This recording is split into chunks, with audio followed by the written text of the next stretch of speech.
Ya, Shalom. Selamat sore Bapak Ibu dan Saudara sekalian.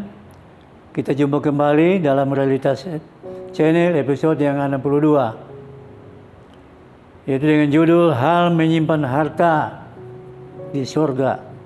Ya. Saya ulangi, hal menyimpan harta di surga. Tema sebelumnya kita berdoa dulu. Bapa Surgawi, pada sore ini kami bersyukur kepada Bapa di surga atas kasih dan penyertaan pada kami sehingga kami selamat dan sehat. Saat ini Tuhan, kami akan menyampaikan kebenaran firman-Mu untuk umat-Mu Tuhan, supaya kami yang mendengarnya diberkati Tuhan. Terima kasih Bapa di surga, pada saat ini urapi hamba-Mu, urapi anak-anak-Mu yang terlibat dalam rekaman ini Tuhan. Ampuni kami dalam nama Yesus. Amin. Nah Bapak Ibu sekalian, pada sore hari ini kita berbicara tentang hal menyimpan harta di surga. Kalau kita menyimpan harta di bumi, itu akan lenyap. Tetapi kalau kita menyimpan harta kita di surga, maka itu tidak akan hilang. Ya, pencuri tidak akan mencurinya dan ngengat tidak akan memakannya. Kata firman Tuhan. Untuk jelasnya, kita dengan firman Tuhan seperti apa yang dikatakan oleh Alkitab di dalam Matius 6 ayat 19-20. Matius 6 ayat 19-21, hal mengumpulkan harta. Janganlah kamu mengumpulkan harta di bumi ngengat dan karat merusakkannya dan pencuri membongkar serta mencurinya. Tetapi kumpulkanlah bagimu harta di surga ngengat dan karat tidak merusakkannya dan pencuri tidak membongkar serta mencurinya. Karena di mana hartamu berada, di situ juga hatimu berada. Ya. Jadi kita menyimpan harta di surga itu apa? Berupa apa? Ya. Apa berupa emas dan perak atau permata? Menyimpan harta di surga ada 3 hal. Ya. Kita perhatikan ini, ada 3 hal. Yaitu pertama, kita memberi sedekah kepada orang miskin. Memberikan bantuan kepada orang yang susah, yang miskin. Yaitu Matius 19 ayat 21. Kata orang muda itu kepadanya, semuanya itu telah kuturuti, apalagi yang masih kurang? Kata Yesus kepadanya, jikalau engkau hendak sempurna, pergilah, jualah segala milikmu dan berikanlah itu kepada orang-orang miskin, maka engkau akan beroleh harta di sorga. Kemudian datanglah kemari dan ikutlah aku. Ya, di sini dikatakan bahwa seorang muda yang kaya raya datang kepada Yesus, bertanya kepada Yesus, Guru, apa yang aku lakukan supaya mendapat hidup yang kekal atau masuk surga? Kemudian Yesus katakan, jika engkau menuruti perintah-perintahku. Ya. Anak muda dikatakan, apa perintahnya? Yesus katakan, jikalau engkau tidak mencuri, membunuh, mencuri, berdusta, tidak menghormati orang tuamu, sebagaimana dikatakan dalam firman Tuhan.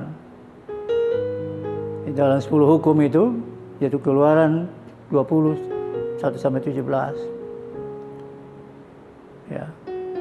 Maka engkau akan masuk ke dalam kerjaan surga. Itu kerjaan Allah. Kemudian anak muda katakan, saya sudah lakukan semuanya itu. Ya. Apalagi masih kurang? Kata Yesus, masih ada satu yang masih kurang. Pergilah dan jualah hartamu dan bagikan kepada orang miskin. Bapak Ibu sekalian, orang muda yang kaya itu merasa sedih. Kemudian dia pergi. Maka Yesus katakan, lebih mudah seekor unta masuk ke lubang jarum daripada seorang kaya masuk dalam kerajaan surga. Murid-muridnya, kalau begitu siapa yang bisa diselamatkan?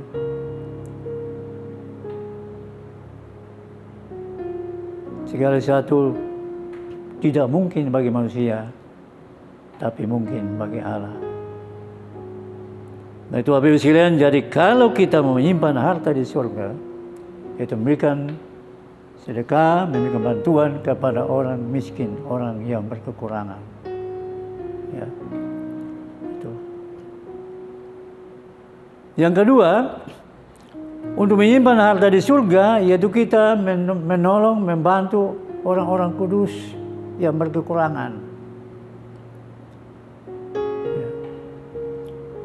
Saya ulangi, menyimpan harta di surga yang kedua, yaitu kita memberi bantuan atau dukungan kepada orang-orang kudus, orang-orang percaya kepada Yesus, atau kepada jemaat yang kekurangan, yang membutuhkan pertolongan. Sebagaimana dikatakan di dalam kitab Kisah Rasul 2 ayat 45, saya dikatakan di situ.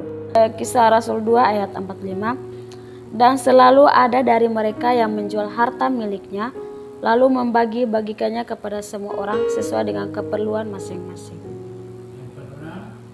Dengan bertekun dan dengan sehati, mereka berkumpul tiap-tiap hari dalam bait Allah. Mereka memecahkan roti di rumah masing-masing secara bergilir dan makan bersama-sama dengan gembira dan dengan tulus hati, sambil memuji Allah, dan mereka disukai semua orang. Dan tiap-tiap hari Tuhan menambah jumlah mereka dengan orang yang diselamatkan. Dan memberikan sedekah, memberi bantuan kepada orang-orang kudus yang membutuhkan.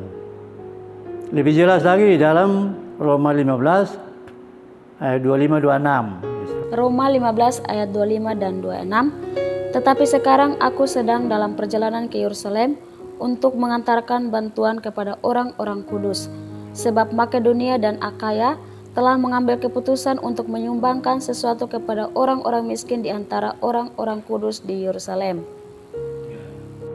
Jadi Paulus dari Roma pergi ke Antioquia.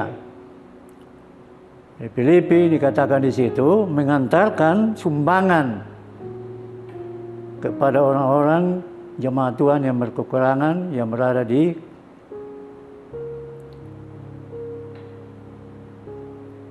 Filipi. Di Filipi atau di Antioquia. Ya.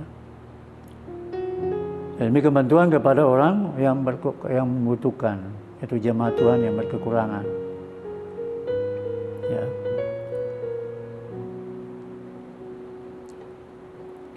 Kemudian yang ketiga, yaitu menyimpan harta di surga.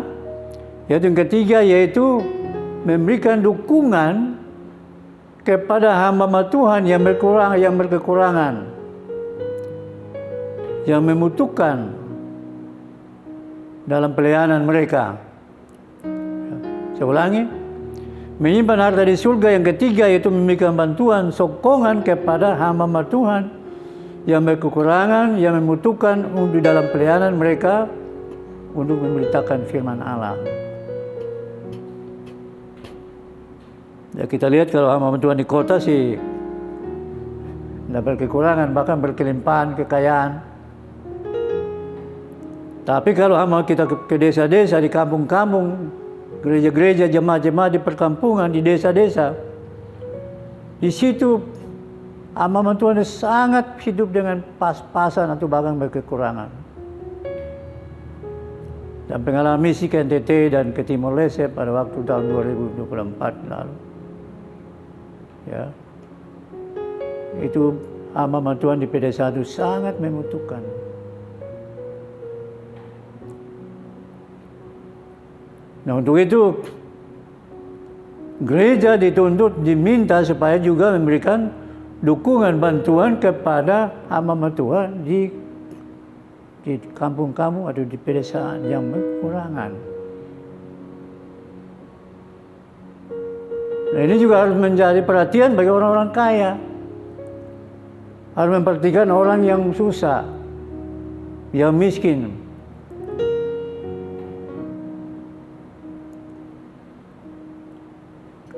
Tapi ternyata di lapangan sekarang ini kita melihat bahwa orang kaya menyimpan harta di dunia. untuk memperkaya diri sendiri karena serakah, tidak memperhatikan orang miskin. Di lot ini juga saya mau kepada orang-orang kaya supaya memberi sedekah, memberikan bantuan kepada orang-orang berkekurangan, orang-orang miskin. Di panti-panti jompo, di kolong-kolong jembatan, di pinggir-pinggir jalan. Itu masih ada orang di sana yang sangat membutuhkan. Jadi menyimpan harta di surga. Yang ketiga adalah memberikan bantuan kepada hamba Tuhan yang sangat membutuhkan, yang berkekurangan.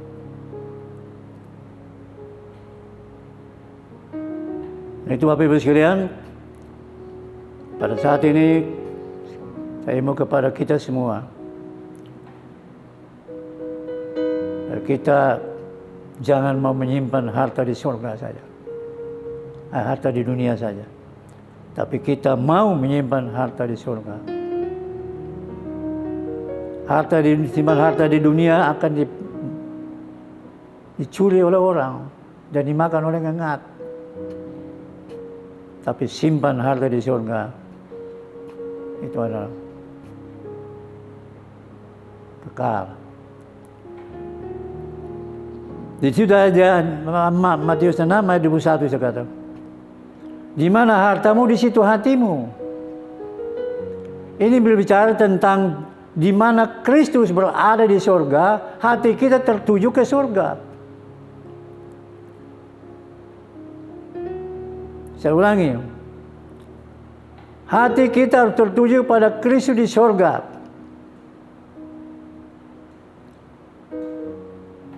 Jadi tidak tertuju kepada dua hal. Pertama, orang mengarahkan matanya kepada surga, tapi juga kepada dunia,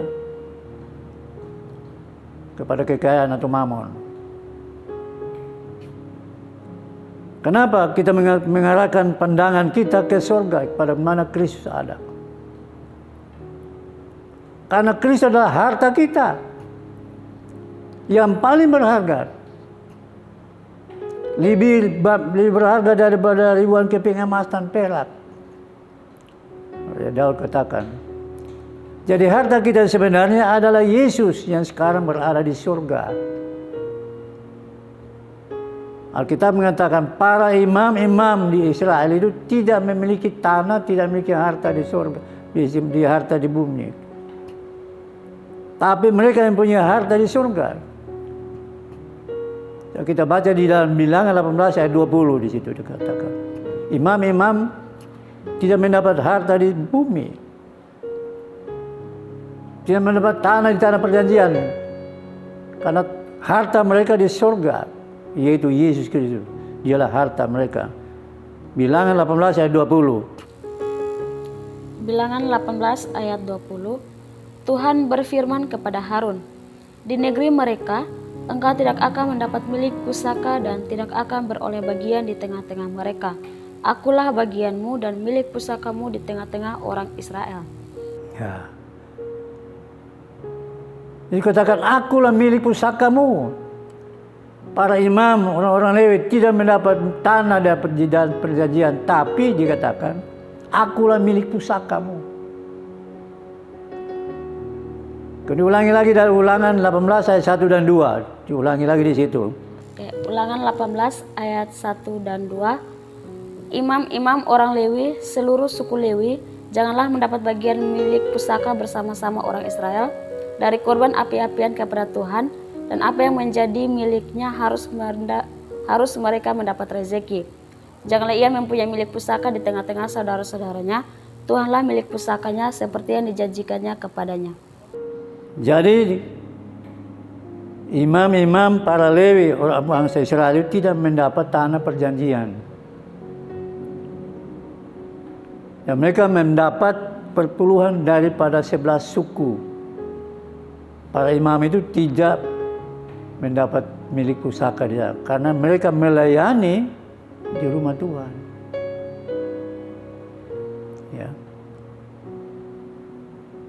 Tapi mereka mendapat bagian daripada milik Tuhan, yaitu perpuluhan milik Tuhan, itu diberikan kepada para imam dan orang-orang Lewi yang melayani Tuhan dan melayani pekerjaan Tuhan. Itu. Ya. Nah, kalau kita menjadikan Yesus milik kita, milik pusaka kita, maka Tuhan akan menjadikan kita sebagai milik pusakanya. Di dalam Keluaran 19 ayat 5, kalau kita menjadikan Yesus milik pusaka kita, maka Tuhan Yesus menjadikan kita sebagai milik pusakanya, sebagai hartanya. Itu luar biasa. Keluaran 19 ayat 5. Keluaran 19 ayat 5. Jadi sekarang, jika kamu sungguh-sungguh mendengarkan firman-Ku dan berpegang pada perjanjian-Ku, maka kamu akan menjadi harta kesayangan-Ku sendiri dari antara segala bangsa, sebab Akulah yang empunya seluruh bumi. Ya. Ya, kalau kita memegang ketetapan perintah-perintah Tuhan, maka dikatakan kita akan menjadi harta pusaka milik Tuhan. Karena Akulah pemilik langit dan bumi ini. Itu Bapak Ibu Saudara sekalian, mari sore ini kita memperhatikan kebenaran firman Tuhan. Ya, kita menyimpan harta di surga, bukan harta di dunia. Kami harta di dunia akan dicuri oleh orang, atau dimakan ngengat. Tapi kalau menyimpan harta di surga, pencuri tidak bisa mencurinya. Ya. Nah, untuk menyimpan harta di surga ada 3 hal. Pertama, kita memberikan bantuan, ya, sedekah kepada orang yang membutuhkan, orang miskin, orang yang berkekurangan. Yang kedua, kita memberikan bantuan, dukungan kepada orang kudus, jemaat-jemaat Tuhan yang berkekurangan, yaitu Roma 15:5-26. Dan yang ketiga, kita memberikan bantuan kepada hamba-hamba Tuhan yang sangat membutuhkan di dalam pelayanan mereka, baik di dalam pelayanan gereja maupun dalam misi penginjilan.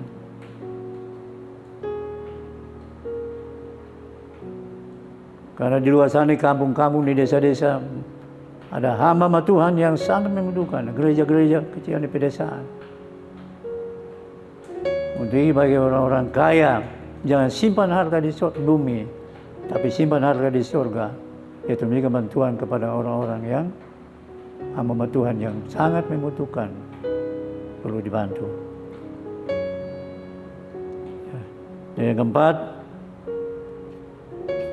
siapakah harta kita? Harta kita adalah Kristus yang berada di surga.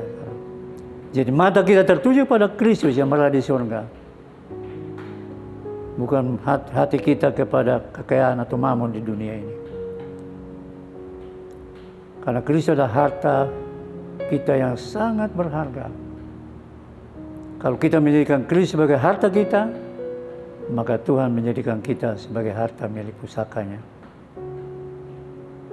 Untuk itu Bapak Ibu sekalian, pada sore ini, biarlah firman Tuhan ini menjadi berkat bagi kita semua.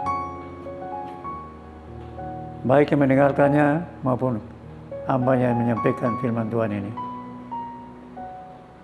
Dan terakhir Bapak Ibu sekalian, sebagaimana saya katakan dalam setiap episode, kita berjaga-jaga menanti kedatangan Tuhan yang sudah sangat dekat, sudah mempintu. Karena kedatangan Tuhan tidak ada yang tahu. Ya. Yang kedua, yang berikutnya yaitu kita harus mengenal siapa Allah itu. Siapakah Yesus itu? Alkitab mengatakan bahwa Yesus adalah Allah yang benar dan hidup kekal. 1 Yohanes 5:20. Siapa Yesus itu? Yesus adalah juru selamat dunia. 1 Yohanes 4:14. Yang ketiga, siapakah